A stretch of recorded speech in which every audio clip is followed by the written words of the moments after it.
So how many of you have actually solved the entire sheet here? I did, Vishwa. Yeah, I know. I saw your message. Apart from Nitish, Imran also said that he did whatever he could. And how about Deepika, Shivananda, Tamay? I am halfway, like it's not full complete. Okay. So I'll quickly go over it because most of the things will be known to the people. And probably understand from what Imran and Nitesh has said that the probability density function and the cumulative density function is where they had issues understanding. So we'll go into details in that. So that is where we'll. Okay, Tanmay is also joining. Okay.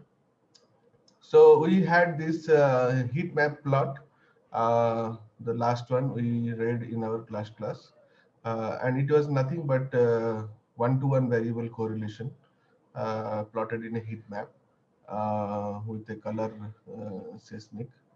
So this C map is the important thing. This may look very trivial, but okay, Tanmay has joined.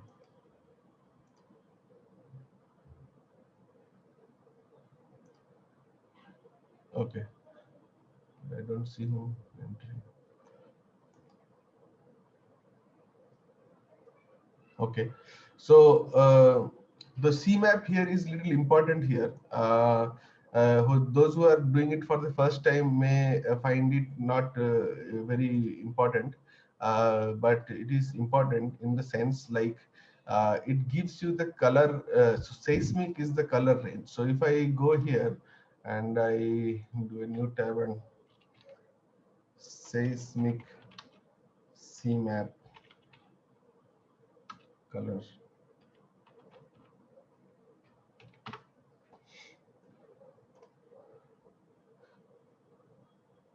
So you can see there are many types of CMAPs available, right? So you see Viridis is this, Plasma is this, Inferno is this, Magma is this. Similarly, there will be seismic.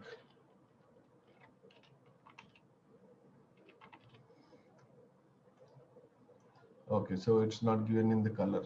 So what I want to make you understand here is that when you are giving, say you have given grays, so you have to understand that it is range from white to black.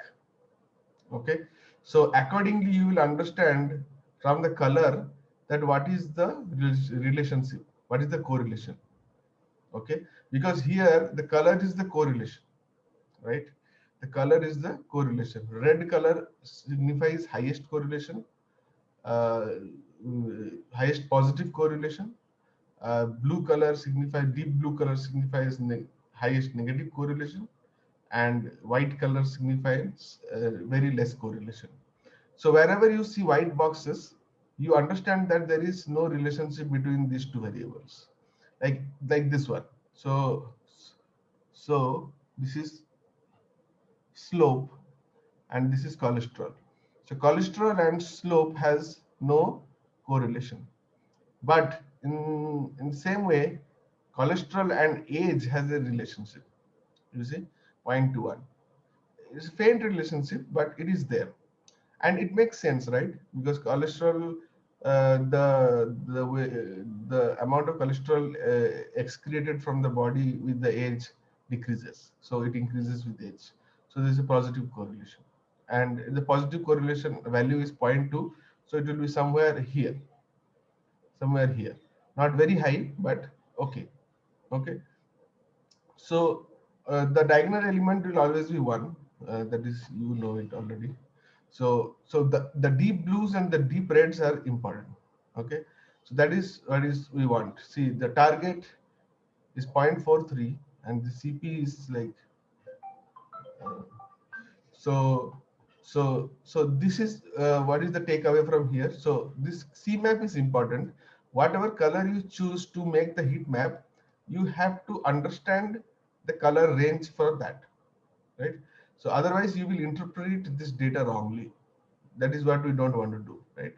And the input to this heat map is a correlation data frame, not the original data frame. That you have to remember. So DF is the original data frame that we read from the CSV file.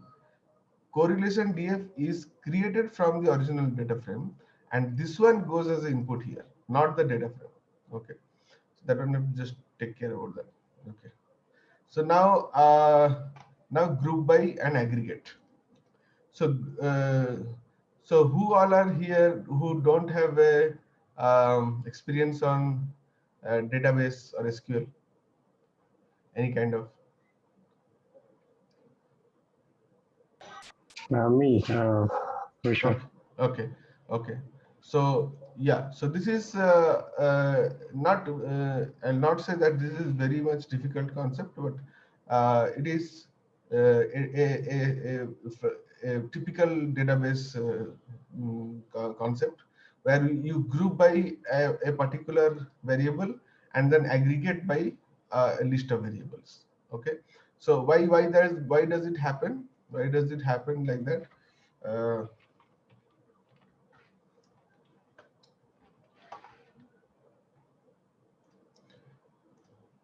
It's very easy to understand. So you have a table, and in this table you have multiple parameters, right?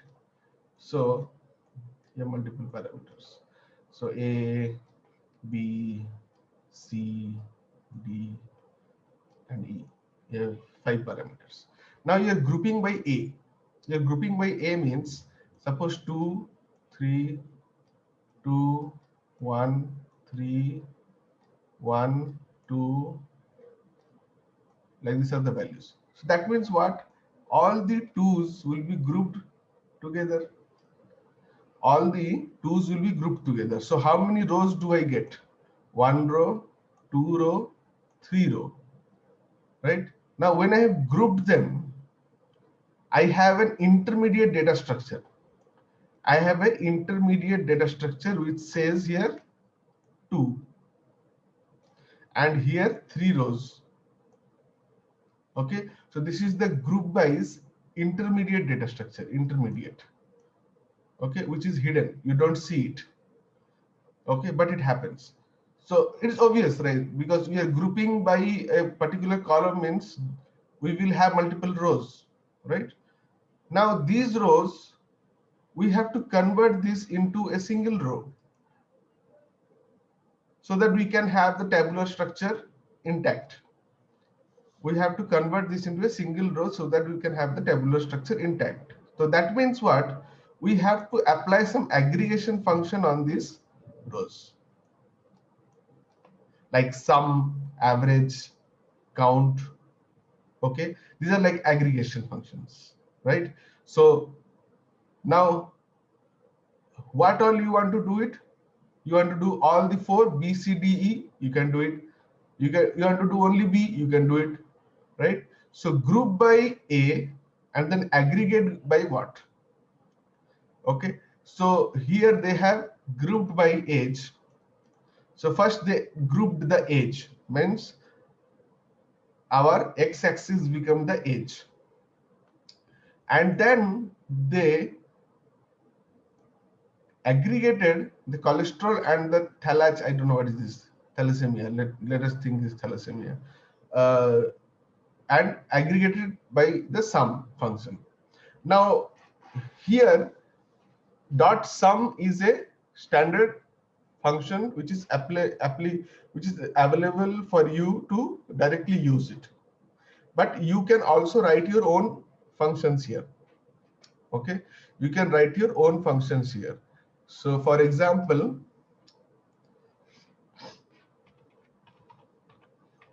group by lambda.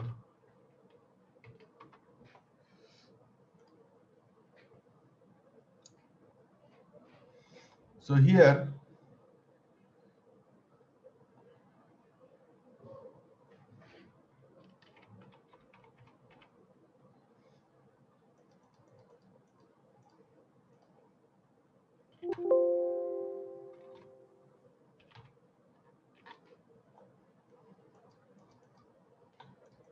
okay,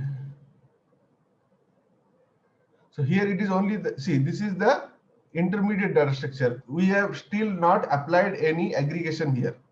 Okay. They have not given lambda functions.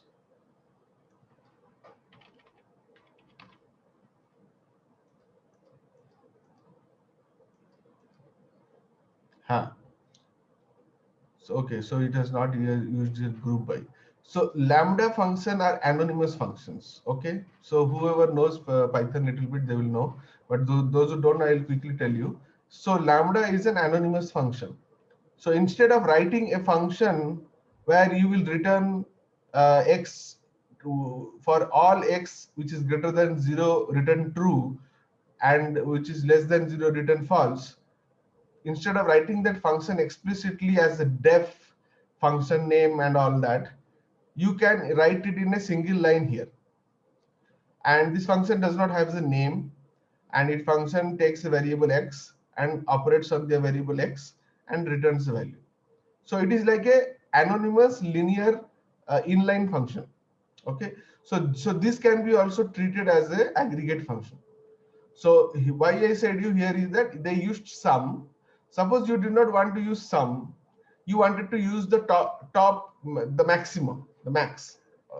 Although max is also an inbuilt function available. Suppose you wanted to have the um, the second maximum. You wanted to have the second maximum of cholesterol and thalassemia. So there is no inbuilt function for second maximum. So you can write here lambda x and then colon and then write that code which will find out you the second maximum. Okay, so that aggregates it. So first group by and then aggregate. Okay, so here it is what you have seen. This is the intermediate data structure, group by, and after aggregation, as many here we have used two attributes for aggregation. So here the output will be like this. This will be cholesterol and this is thalassemia. If we had used more, then it will be more. Okay, so that's it. So now what happens? Sorry. Go. So now what happens? So in this way, we get a new data frame. We get a new data frame for 2, for 1, and for 3. Right? We get a new data frame. Now this is no more our data. We used group by, we used apply, aggregate, and we find a new data frame. Now we are plotting on this data frame. We are plotting on this data frame. So this is the thing that is done here. Okay. So it is just a bar graph, nothing fancy. So two parameters are there. Obviously, in this new data frame, what are the parameters? One is A, one is cholesterol, one is thalassemia, right? So if A is in the x-axis, age, cholesterol and thalassemia both are in the y-axis. So this is a way where you can plot two different variables in a two-dimensional graph. So there are three variables actually, right? Age, cholesterol, and thalassemia. But I have plotted them in a two-dimensional graph, which is tricky. But how did I achieve that? I achieved that by using different colors.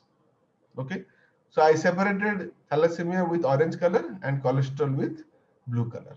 Okay, I could have also plotted this in a three-dimensional graph because there are three parameters: age, cholesterol, and thalassemia. But I chose to. This is more good because I can compare.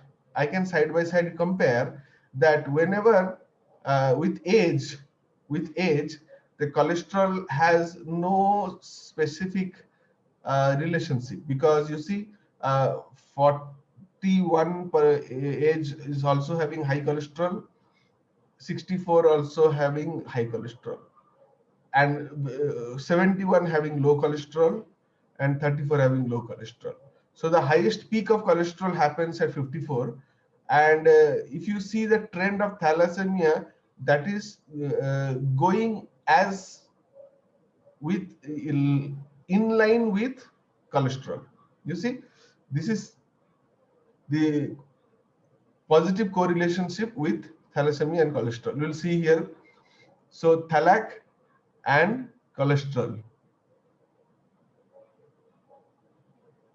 Thalac and cholesterol.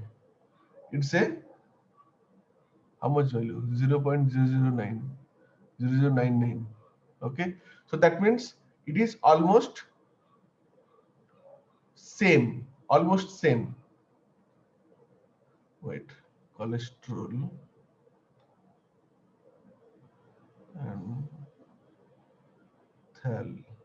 0.009, 0.099. That means a faint positive correlationship is there. And here we can see that, right? With when the cholesterol is increasing, the thala is also increasing. When it is decreasing, the thalac is also decreasing. So by the range by which it is increasing, decreasing is not very steep. So the color is 0.099 is slight red in color, but there is a positive correlation, right? So we understood this from here.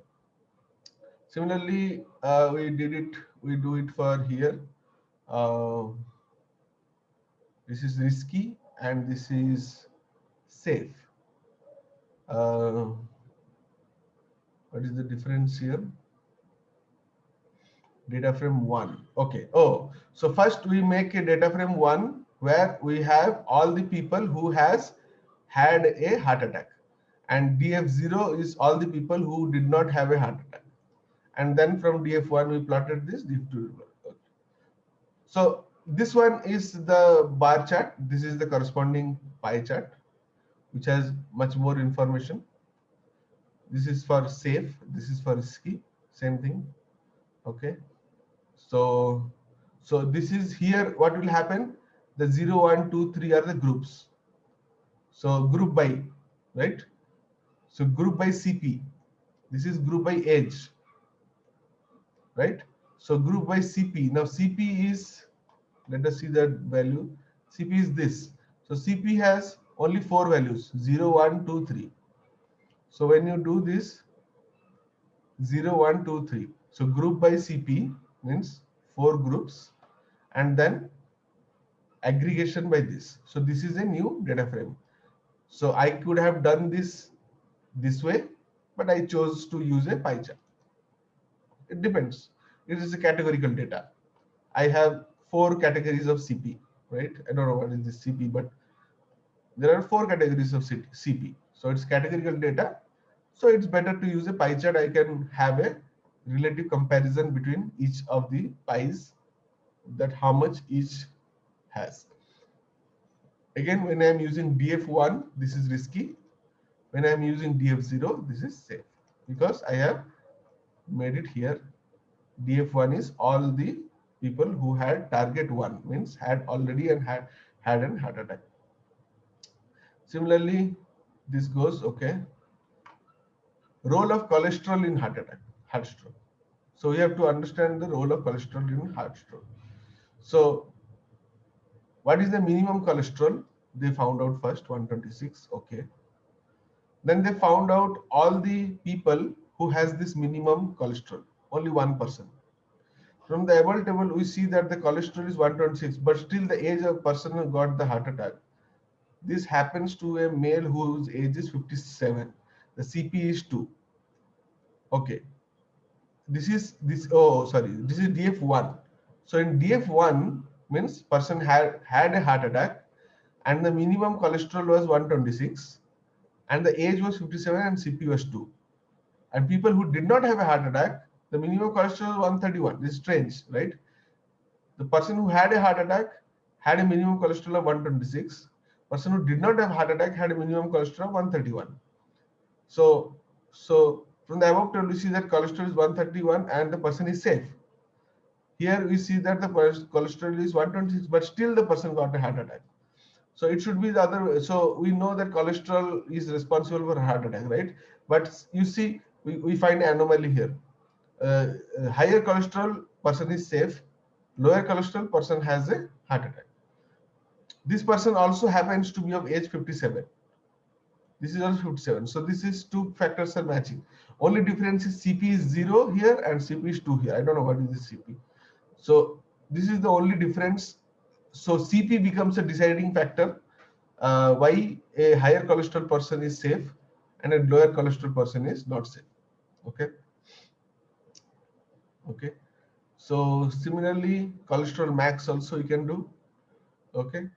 And we can do much more. We can do scatter plot age and cholesterol. We can try to find out clusters here, but these don't have much clusters. So there means clusters means what? All the orange is in one place, all the blue is in one place. We can clearly distinguish between these two. But here they are almost like Palestine, right? Israeli people have occupied everywhere.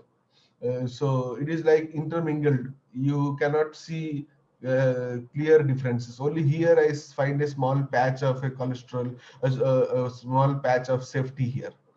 Okay, so that means what? If you are between the age of 58 to 62 and you have a cholesterol of 280 to 320, then you are comparatively safe, right?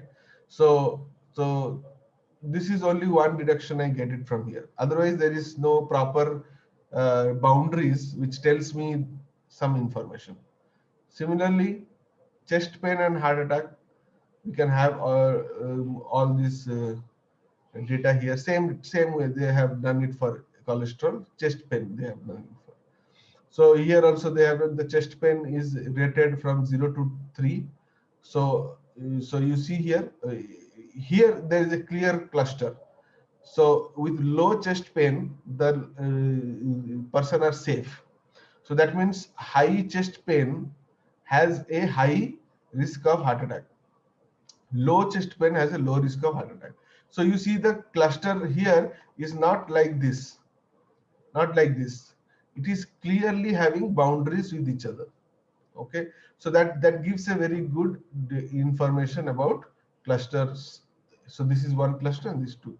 So we will read about unsupervised machine learning where there is KNN and DBScan where we generate clusters from scattered plots. So that what I'll tell you later. Okay, again with age with age, no, nothing in general. We don't have a clear-cut division here. Okay. Okay, so this goes, now we come to PDF and CDF. Okay, so before going to PDF and CDF, I want to tell you some theory. Until now, anybody has any doubt?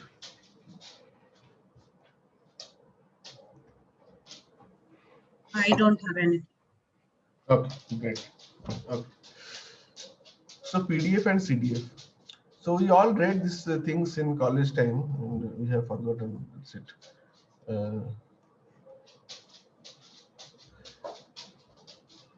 So this is probability density function or distribution function, and this is cumulative distribution function or density function. Okay. So before coming to this, I have to tell you some other concept. There are two types of variables. There are two types of variables: discrete variables and discrete and continuous.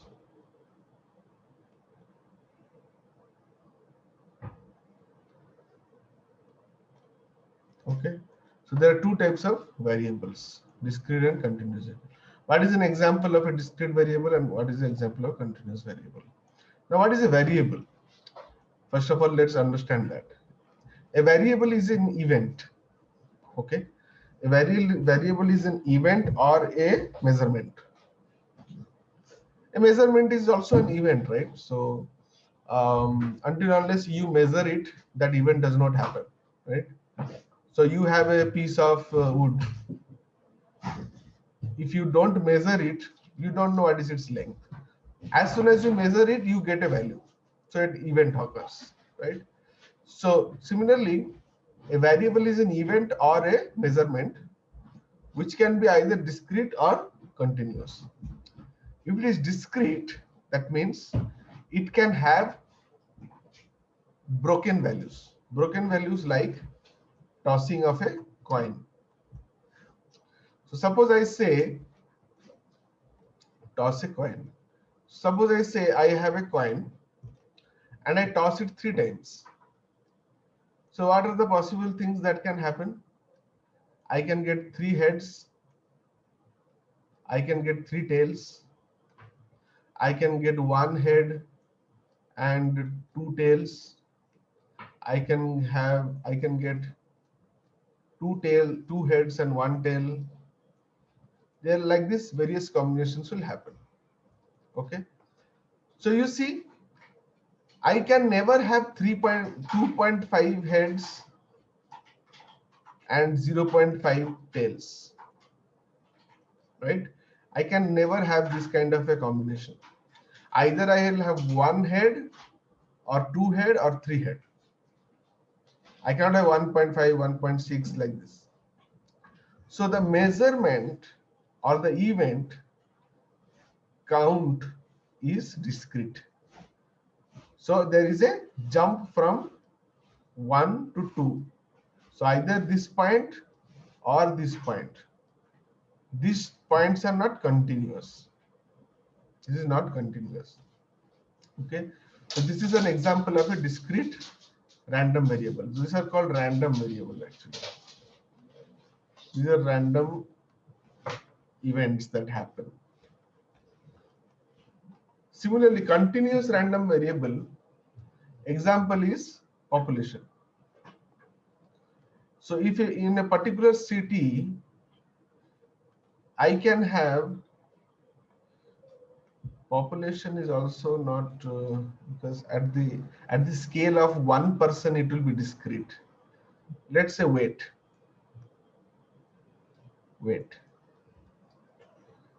So in a particular city, if I measure the weights of all the people, then it's not like either the person will have 58 or 59 weight.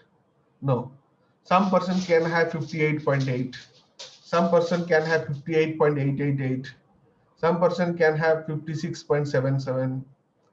So this is not like we cannot have a discrete.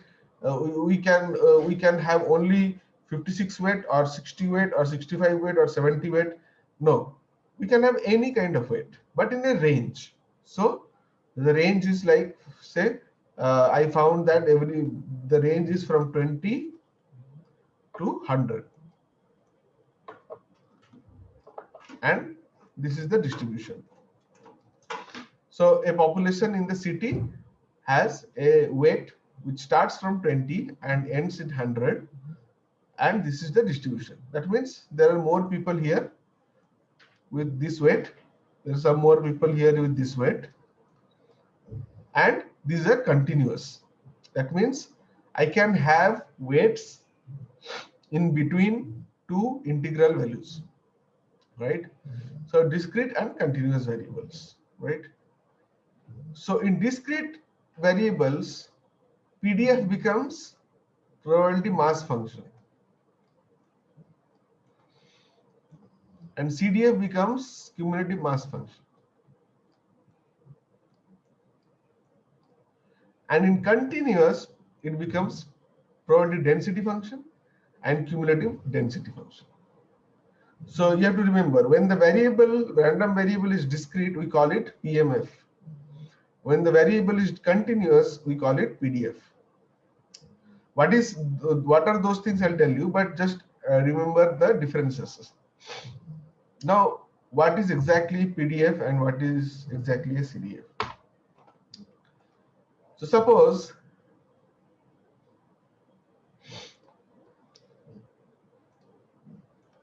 now we all know one thing, that for a discrete random variable, this is suppose the number of times heads has come. Okay, 2 times, 1 time, 0 time, 1 time, 2 time, 3 time. Out of three times I toss the coin. If this is a probability, for 1 this much probability, for 2 this much probability, for 3 this much probability.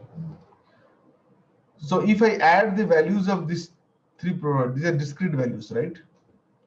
So suppose this is 50 and this is 25 and this is 25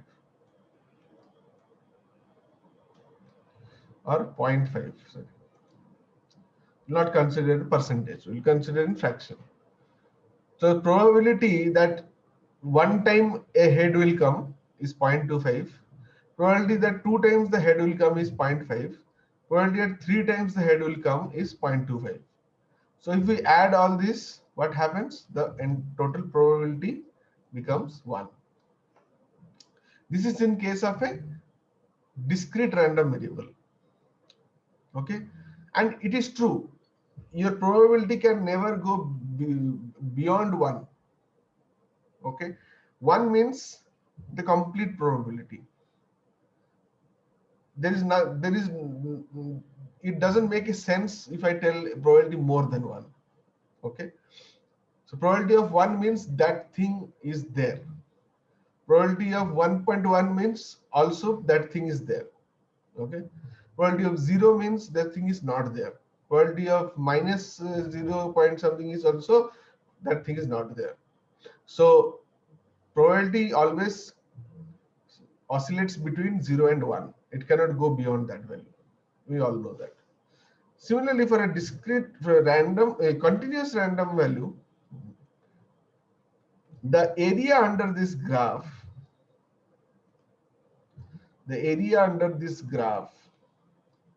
of probability is the probability, right? Probability, and this is the weight. If this is the weight, say 35, what is the probability that the person can have a weight of 35? This is the probability. So the area of this graph always should be equal to 1. And the same thing here. This is just discrete and this is continuous. So how do we calculate the area of a graph? We calculate it through integration, right? If you have any confusion here, anybody difficulty recalling, just tell me, okay? So minus infinity to plus infinity, that means we take the entire possibility of all the range of the probability function fx dx is equal to 1. This is the universal truth, right? So that means my probability, total probability of all the possible weights possible inside a population sample, if added together, then it will always be equal to 1. Okay, so this is my probability density function. Okay, probability density function. The probability density function is always equal to 1. Integration of a probability density function is always equal to 1. So how will be probability density function mostly look like? Like for the heart attack, say, age. Okay, so a person, let's start from 5-year age and let's go to 95. Okay, how will be the probability density function? It will look like this. Sorry, it will look like this, right? That means after the age of 45 till 95, the probability for getting a heart attack increases. But after, say, 90 to 95, the probability decreases drastically. But if I get the area of this curve, this entire curve, if I get the area of this entire curve, this should be equal to 1, right? So this is my probability function, and when I take the integration of my probability function, I get a value of 1. Anybody has a confusion here? It is very similar to discrete random variable. Discrete random variable means what? I can either have 1 time head, 2 time head, or 3 time head, right? So when I add all of this, I have all the probabilities with me. So its value is 1. In case of continuous, it is not discrete. So it is just the same thing. We are just calculating the area under the curve of probability, and that is equal to 1. So this is my probability function under a curve, and its area, which is equal to 1. Now, if somebody says me, this is the probability function, say, this is the probability function. Suppose the probability function is like this: f of x is equal to 2x for x is greater than 0 and 3 for no and 0 for x less than 0.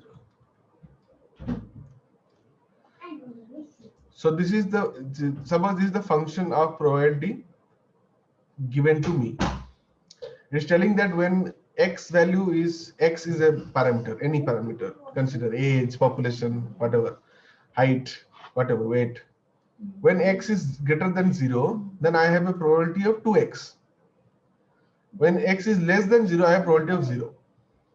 Means no person can have a weight of less than 0. But if a person has a weight of more than 0, then the probability is 2 times of that. The meaning of this, the literature meaning of this function is that if a person's weight is less than 0, then there is no person with a weight less than 0, which is true. And if a person has a weight greater than 0, then the probability of that person weight greater than 0 is 2x. Now question will come as, what is the probability of a person of weight greater than equal to 3? What is the probability of a person of weight getting weight greater than equal to 3? Can anybody say how can I find it?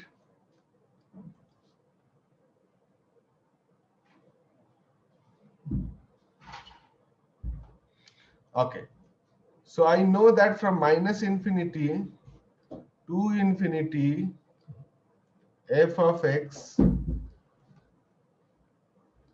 dx is equal to what? 1. This is my probability density function. Now I can break this minus infinity until 0, f of x dx plus 0 to infinity f of x dx. I can write like this. I can break this into 2 parts, minus infinity to 0 and then 0 to infinity. Now as per the function, the x range is less than 0. Minus infinity to 0 means what? All the values less than 0. When all the values are less than 0, what is fx? 0. So I can just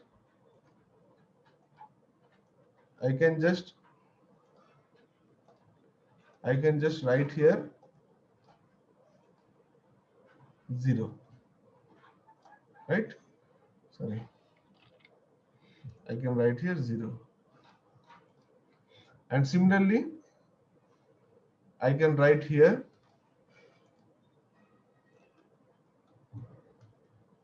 what can I write here? 2x, because it is all the x greater than 0. All the x greater than 0. So what is the integration of this? This is equal to 0. And this one I can solve it. But now question is, somebody has asked me what is the probability of x greater than equal to 3, right? So now I have to break it again. So from 0 to 3, 2x dx plus 3 to infinity 2x dx equals to 1. I can break this, right? This one though became 0. But this one I can break into two parts. 0 to infinity I can break from 0 to 3 and then 3 to infinity, right? So this is what is asked to me in the question, right? This is what is asked to me in the question. What is the probability when x is greater than equal to 3? This is the area under the curve from 3 to infinity, is that right? The same thing is that, right? So it is 3 and then it is infinity. The area, and the question asks me to find this value, right? So what I have to do, I have to solve this one. So 2x square by 2 from 3 to 0 is equal plus my variable p is equal to 1. And you solve it, p you get some value like say 0.125 or something. So 12.5% like this you get. So that means the probability of a person having a weight more than 3 is 12.5%. How did I get it? I got it from the probability density function. So for a continuous random variable, you have a probability density function, and a discrete random variable, you have a probability mass function. We'll read about the probability mass functions in the next class. The probability density function tells you how the probability is distributed from infinite minus infinity to plus infinity. So this is the definition of that distribution. From here, you will expect questions like, if what is the probability between this and this? So this is greater than 3. I could also have this probability, right? Probability between 0 and 2. What is the probability of people having weight between 0 and 2 in a city? I can have this, right? So if I have the probability density function with me, then calculating these values becomes very easy. And these are very good statistical inputs, right? Let us see how they have done it here.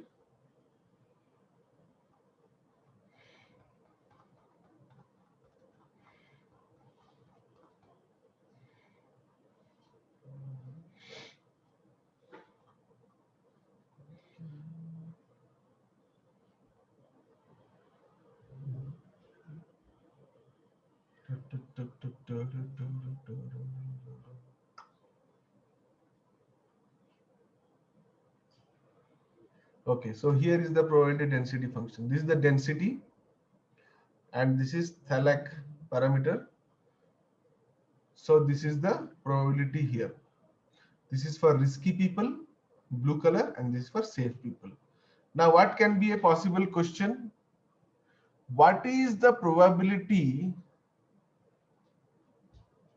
What is the probability of getting a heart attack for THALAC value more than 125? So it will be 125 going and meeting this point. From this point onwards, whatever the graph area, this red orange color, that is what we want to calculate, right? So 125, you make a straight line which cuts with the orange line, because we want to know what is the risk of heart attack. Oh, sorry, blue line. Blue line is risky. So 125 cuts with the blue line here. So we want to know the risky. So we have to cut with the blue line and then calculate the area totally covered by this patch. Okay. So this total area will be called as the probability of a function having of a person with having a THALAC score of 125 and more having a heart attack, right? So this is a very important statistical information, right?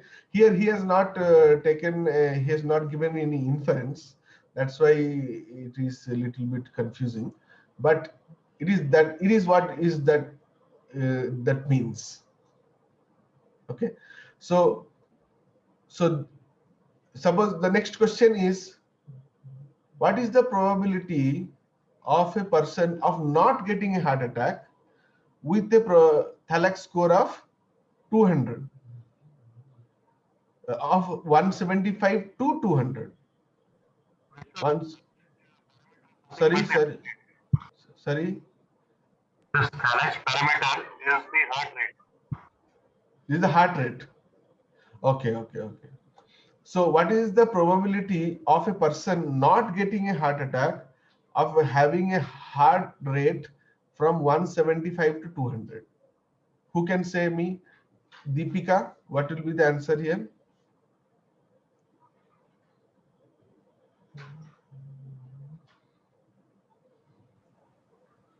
I don't know.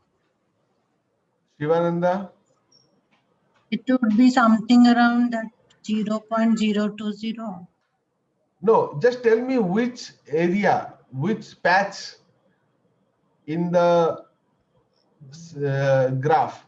Like the question is that if the heart rate of a person is from 175 to 200, what is the probability that he is safe? In that orange area, whatever is there, till the orange line. That means from 175 you will pull a straight line and connect here. Yes. 200 you will pull a straight line, connect here. Whatever is the area in between this region, that is the probability. Yeah. Right? Got it, guys? Anybody who did not get it? One more question. So Shivananda, what is the probability of a person with a heart rate between 100 to 125 of getting a heart attack?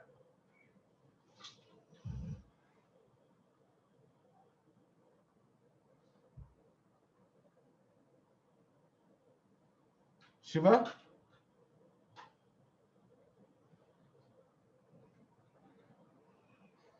If you're speaking in mute.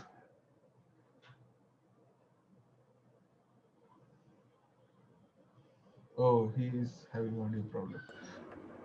Hello? Yeah, Shiva. Yeah.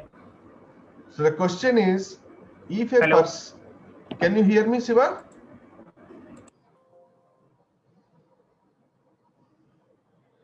Okay, we'll try Nitesh. So Nitesh, the question is here. I got the question. So from this point on x-axis 100 and on 125, we will draw two verticals wherever they intercept this blue line, which is the risky line, that would be the amount of the area between these two vertical lines, and that particular curve Yes. would be the, yeah. So for this, what do we need? We need the equation of the two lines, right? The orange line equation we need, that will be an equation of f of x, something like this. Like this it will be, right? So we need the equation of those lines. Once we get the equation of those lines, we can do the integration and we can calculate that area and we can give the result. So this is from probability density function, how we are calculating the probability of something that happens. Ancha. Now, question for Imran is, what is the probability of a person having a heart rate from 100 to 125 of not getting a heart attack?